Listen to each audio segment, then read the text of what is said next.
try to give you the Cliff Notes version of our love story, and it is a love story.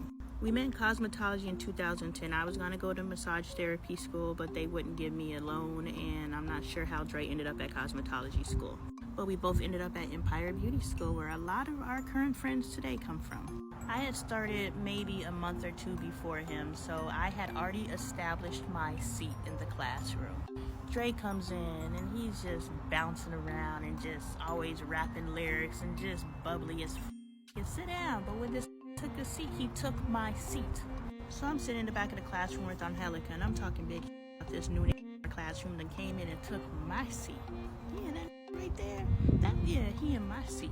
And then unboxing day rolls around. Unboxing day is when we get all of our tools, so our rollers, our wraps, our clippers, our stuff. Our teacher pairs me with this nigga that took my seat.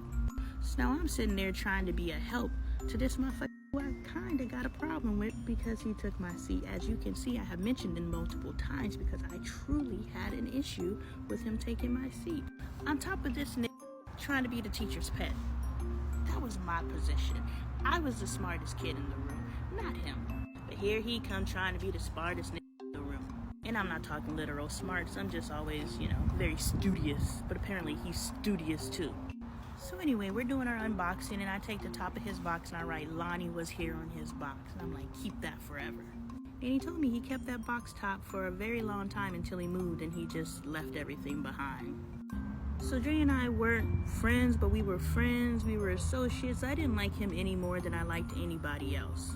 Matter of fact, that nigga got on my nerves. He was just too f***ing happy, and he was ghetto as f***, y'all. Like, he would do donuts in his Astro van in the parking lot. Like, he was ghetto. And my judgmental ass was judging him like a mug. And I really can't remember, all the TV love stories where they're just all, they just vibe and get along and blah, blah, blah. No, me and Dre, I can't remember us really ever sitting down and having conversations. I do remember almost getting a fight in cosmetology school, and Dre and Jonathan and Alex broke us up. She was about to beat my ass, y'all. But other than that, I don't remember Dre and I ever sitting down and truly having conversations. But Dre used to host events at his house. He would host these big house parties, blasting all the music, keeping all the neighbors up, ghetto shit. And he would always invite me, and because I didn't have nothing else to do, I would go to the parties. And that's where I experienced him being a father to his children. And I would go to his parties because he would make these greens. I've had greens, but I have never had greens that hit like Dre's.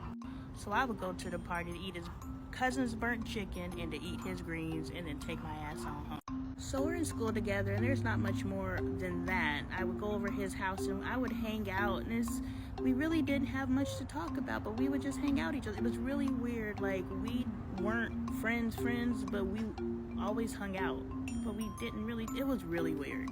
Because I just think about the conversations that I do have with people that I consider my friends, and me and Dre didn't really talk about much. And that's why when we decided to move forward into a relationship, I was just like, what the hell are we going to talk about? Because we hardly talk.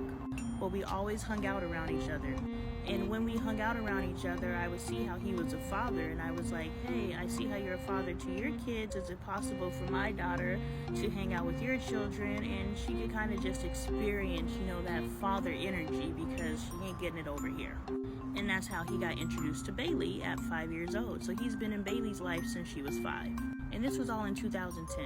One day the school fires our favorite teacher, and when I tell you the whole school disrupted, all the students walked off campus in protest.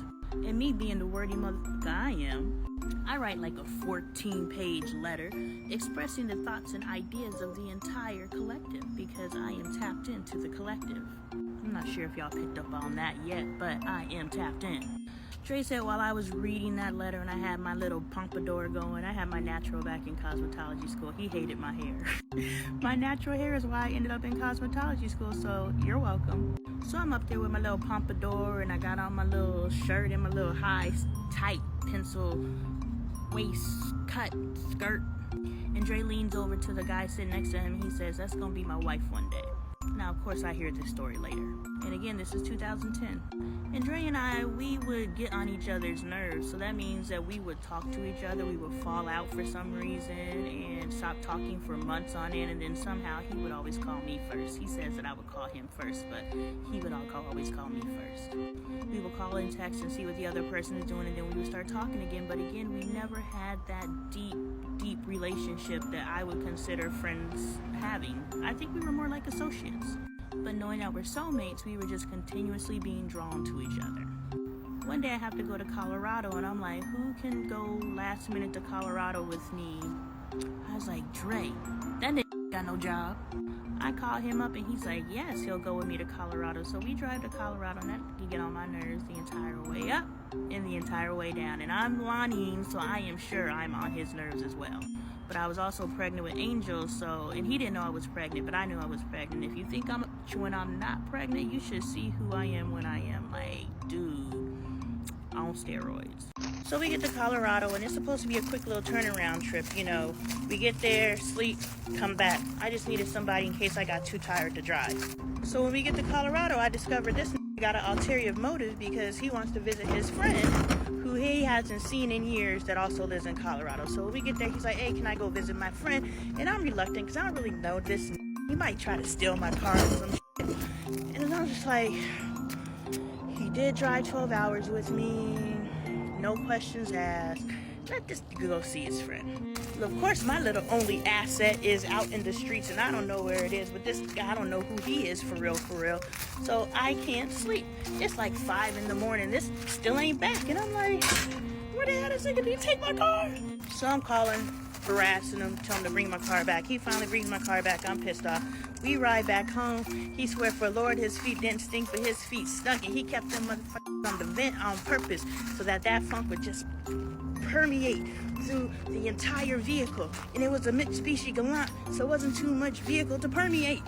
I go drop this off at his house, and when I tell you I skirt off and tried to run his feet over, we both remember that story the same. I tried to run that over. But he still was my friend after that. We didn't talk for a long time, though. We didn't talk for our longest time not speaking. I think I left the state and came back. That's how long we weren't speaking after that. And then he messaged me out the blue, and he's like, what's going on? And I find out that he's working in a salon, like in walking distance from where I was living at the time.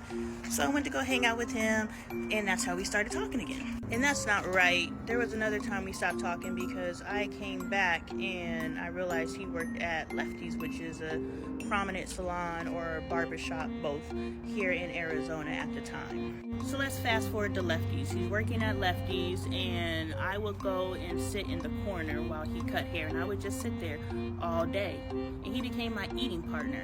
So I would, whenever there's a loop on the 202 where it transitions to the 10, those of you from Arizona, and whenever I would hit this loop, I would think, ooh, I'm gonna call Dre and see what he's doing. Now again, me and Dre really weren't friends, conversation like, this is my buddy, I need to hang out with this dude. No, but for some reason, whenever I took that loop, I'd be like, let me call Dre and see what he's doing.